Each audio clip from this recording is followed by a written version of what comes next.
ওপার বাংলার দর্শকপ্রিয় অভিনেতা ও সাংসদ দেব বড়দিনের আগেই মুক্তি পাচ্ছে তার নতুন সিনেমা খাদান।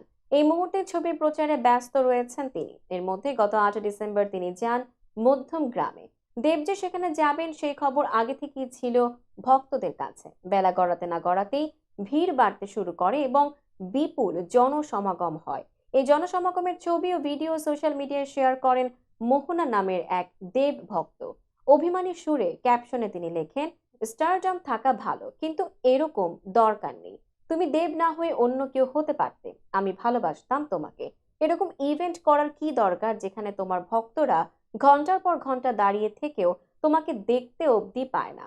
কাল 4 ঘন্টা দাঁড়িয়ে থেকে হাত পা কেটে নিয়ে ফিরে এসেছি।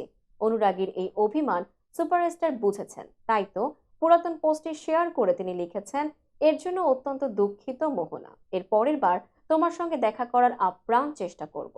তারকার এমন ব্যবহারে মুগ্ধ তার অনুরাগীরা। তাদের মতে এমনটা শুধুই দেবই করতে পারে, তাই তার জন্য ভক্তদের পরাণ যায় জলিয়ারে। প্রসঙ্গত, বছরের শুরুতেই খাদানের প্রথম ঝলক প্রকাশ করেছিলেন দেব।